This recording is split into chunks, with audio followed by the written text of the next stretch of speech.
2026年嘅夏天，廣州天河路商圈依然係全亞洲最繁忙、最熱鬧嘅商業動脈之一。呢度嘅租金係以每平方米每日去計㗎，完全係一場殘酷嘅淘汰賽。對於普通嘅消費者嚟講，商場入面換一間餐廳都係週末食飯嗰陣多一個或者少一個選擇啫。但係對於喺呢塊地上面深耕咗20年嘅港式餐飲品牌嚟講，嗰張薄薄嘅租約期滿告示真係好似一份冰冷嘅陣亡通知書啊！曾經代表港式餐飲最高水平，亦都係資本市場寵兒嘅泰興同翠華，而家正經歷緊一場無聲無息但係極其慘烈嘅全面潰敗啦。如果我哋揭開泰興集團由2024年到2026年嘅業績公告嚟睇，你係會見到一組脊背發涼嘅數字。2024年上半年蝕咗接近2000萬港幣，對於一間體量咁龐大嘅上市餐飲集團嚟講，2000萬或者未必會令到條資金鏈即刻斷裂嘅，但係真正致命嘅係咩呀？係失血嘅速度同埋失血嘅位置。泰興撤退嘅主陣地係廣州，呢度係粵語文化嘅大本營，係地理位置上面最接近香港，飲食習慣最同源嘅超級城市嚟㗎。你諗下，如果喺廣州呢個對白切雞、燒鵝同乾炒牛河有最嚴苛標準嘅地方，港式茶餐廳都失去立足之地嘅話，咁樣佢哋喺長江以北，喺啲要重新做市場教育嘅省份入面，仲有咩護城河可言呢？呢件事唔止係一盆冷水咁簡單，直頭係一場生存危機嘅最高級別警號嚟㗎。以前啊，喺內地機場食一碗60幾蚊嘅翠華魚蛋粉，係中產階級出差嘅標準配備嚟㗎。以前喺泰興叫一碟精緻嘅冰鎮咕嚕肉，係都市白領週末嘅微小奢華嚟㗎。但係嗰個只要掛住香港光環，就可以喺內地餐飲市場打橫行嘅黃金時代，究竟係點樣走向死局？要明白今日嘅潰敗，我哋要先返去港式餐飲喺內地封神嘅起點。商業世界裏面有一種無形資產叫做文化溢價。喺千禧年前後，內地正處於經濟高速起飛嘅初級階段，而香港呢，就係當時亞洲最耀眼嘅商業同流行文化中心嚟㗎。嗰陣時，內地消費者行入翠華或者泰興，食落肚嘅唔單止係嗰塊溶響菠蘿包嘅牛油咁簡單，佢哋消費嘅係一種對成熟高度現代化嘅市民生活嘅向往啊！港式茶餐廳喺嗰個年代就等於係內地中產階級體驗國際化生活方式嘅櫥窗。呢種文化濾鏡為港式品牌帶嚟咗驚人嘅紅利。一碗喺香港街頭只係賣20幾蚊嘅平民麵食，一過深圳河，經過華麗嘅包裝，就可以喺內地嘅頂級商圈賣到60、70蚊人仔啊！喺長達10幾年嘅時間裏面，港式餐飲品牌就不斷享受住呢種降維打擊帶嚟嘅高毛利。商場招商總監求住佢哋入駐嘅主力店係自帶流量嘅社交貨幣。以前港式餐飲賣嘅係資訊差同階層體驗，但係而家嘅後生仔邊個仲睇 TVB 啊？00後、05後，佢哋係響中國互聯網高度發達、民族自信心極強嘅環境入面長大㗎。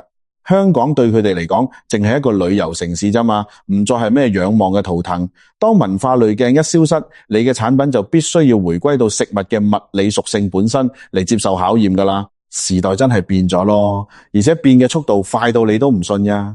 2024年到2026年，內地餐飲市場進入咗史無前例嘅全量博弈同極致內卷。喺呢個周期裏面，消費降級同審美升級係同時發生㗎。消費者變得極其精明，佢哋唔係唔肯使錢，而係拒絕為啲唔值得嘅嘢找數啫嘛。當消費者坐響間裝修又唔新潮、餐牌30年如一日嘅泰興裏面，望住嗰碟80、90蚊嘅叉燒，佢哋就會開始做理性嘅計算㗎啦。隔離有即燒即切，價錢仲要平一截嘅本土燒臘老字號，樓下有唔止平一半，仲提供情緒價值同完美打卡背景嘅新派冰室。當香港驕傲被消費完晒，消費者俾出嘅判決係好冷酷㗎。點解我要為一份平庸嘅體驗支付過去嗰個時代嘅日價啫？情懷嘅折舊率仲高過任何固定資產啊！如果話文化光環嘅剃去係宏觀嘅宿命，咁樣產品力嘅斷崖式下跌就係微觀層面嘅慢性自殺啦。而呢一切都係由一個響現代餐飲業俾人奉為金科玉律嘅詞語開始嘅標準化。陳師傅55歲，前泰興廣州店燒味部主管，而家住響深水埗。佢話呀，我做燒味做咗30年㗎啦。早幾年響廣州泰興，我哋係真真正正響鋪頭入面起爐燒㗎。幾點鐘嘅肥豬肉，幾點鐘嘅火候，物質點樣掛上去，全部靠呢雙手同呢對眼㗎。後尾唔得啦，公司要上市，要開幾百間鋪，話人工唔可控，全部轉晒用中央廚房送嚟嘅半成品，啲肉響工廠抽真空醃好，冷鏈送過嚟。我哋呢啲老師傅變成咗乜嘢呀？變成咗校鬧鐘嘅機器操作員咋？擺入焗爐，撳掣，時間到，攞出嚟切，嗰啲叫叉燒？嗰啲係一堆冇靈魂嘅蛋白質嚟㗎。陳師傅離職嗰日，帶走咗跟住佢30年嗰把刀。因為嗰把刀唔想再切工廠出嚟嘅流水線貨色，好多港式連鎖店為咗追求極致嘅財務模型同快速複製，都大規模咁用中央廚房同預製菜㗎。從商業邏輯上講，標準化本身冇錯嘅，麥當勞、肯德基都係靠呢樣嘢征服世界㗎。但係問題係，西式快餐嘅本質係填飽個肚，而中餐，尤其係粵菜同港式茶餐廳，佢嘅核心魅力喺邊度啊？喺鑊氣同火候。消費者唔係傻噶，佢哋嘅味蕾係極其誠實噶。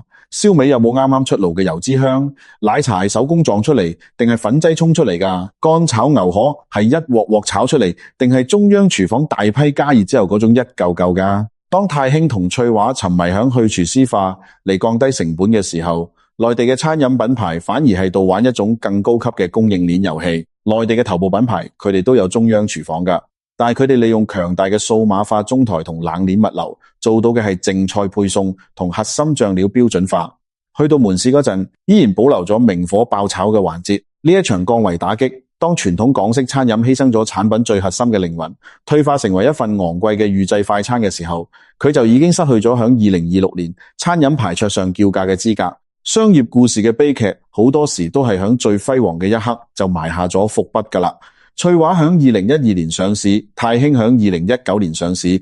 響嗰一聲聲清脆嘅開市鑼聲當中，呢兩間由街邊大排檔起家嘅企業，正式帶上咗資本嘅枷鎖。上市之後，遊戲嘅規則變晒啦。以前老闆只需要對坐響鋪頭食麵嘅食客負責，而家呢，管理層要對坐響寫字樓睇報表嘅機構投資者負責啊嘛。資本嘅貪婪，在於佢對無限增長嘅渴求啊。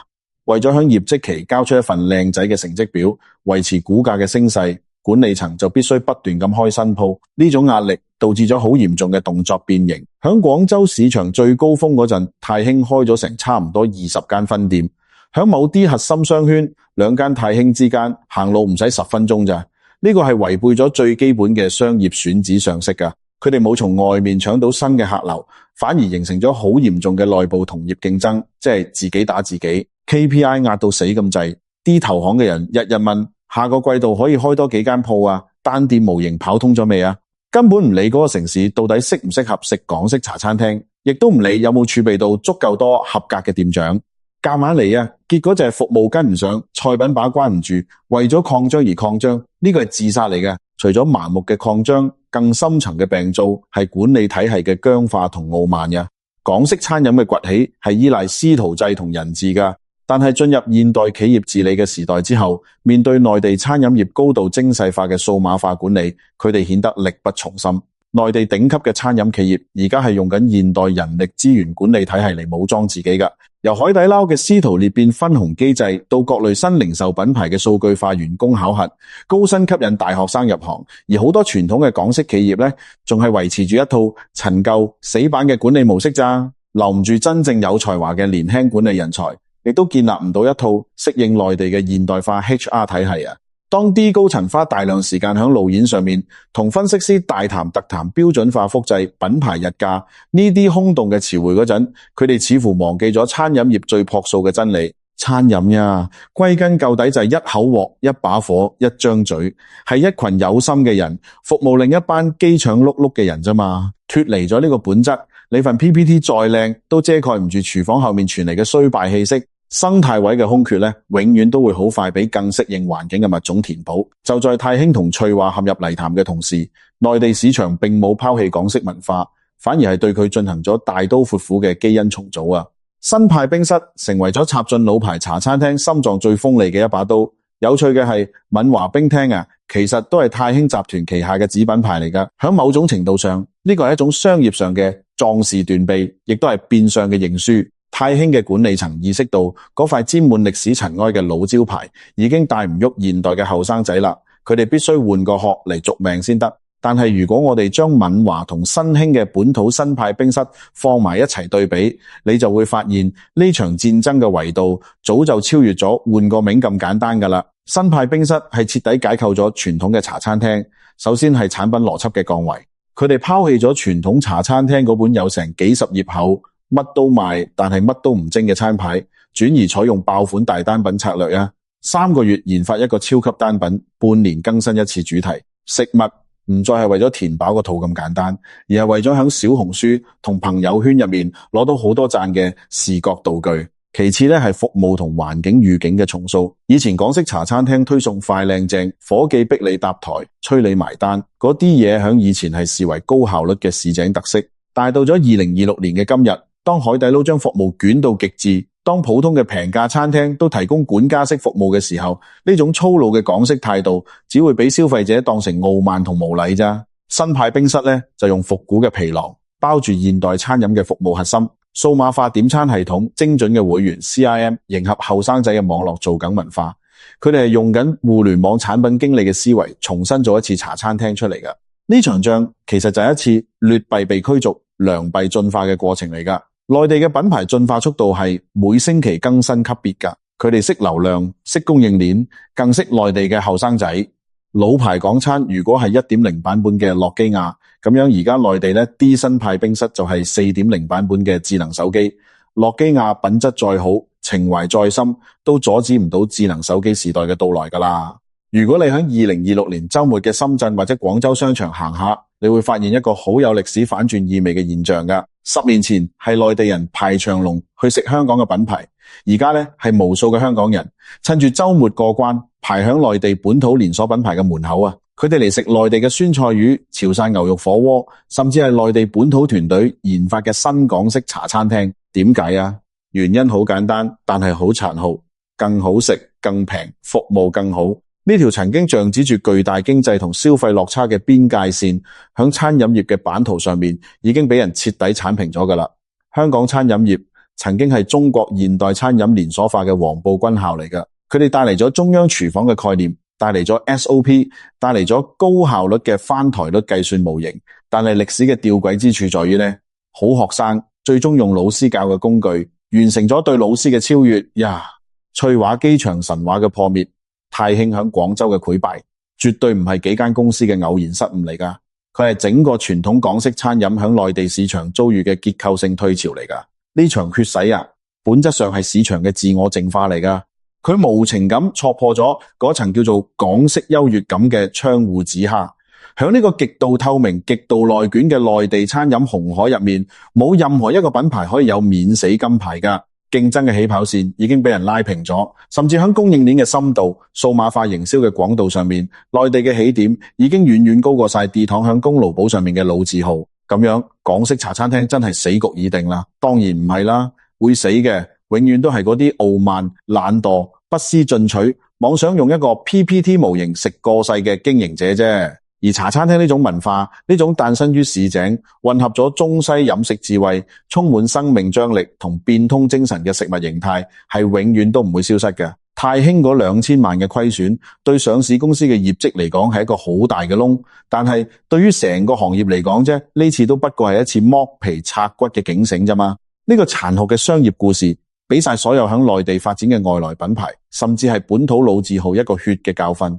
市場唔會因為你個招牌寫住某個地名就對你手下留情㗎。如果要贏返個尊嚴，路得一條，置之死地而後生啊！必須要徹底打破過往嘅包袱，從神壇上面行落嚟，重新學會敬畏市場，敬畏你嘅競爭對手，去睇下人哋係點樣用數據驅動產品研發嘅，去學下人哋係點樣建立後生仔向往嘅企業文化嘅，去理解呢個時代真正嘅消費情緒喺邊度呀？最緊要嘅係將目光從業績報表嘅數字上面移開，重新投向嗰個煙霧彌漫嘅廚房，回歸本質，將嗰一碗麵、嗰一塊叉燒、嗰一杯奶茶真真正正咁做好佢啊！時代嘅車輪滾滾向前，唔會因為任何人嘅懷舊而停留㗎。2026年嘅餐飲市場係一個只相信強者嘅戰場，唔係老字號嘅老人院呀。香港餐飲界嘅朋友，請你哋記住，你哋嘅名字唔係叫懷舊，你哋嘅名字係叫拼搏啊！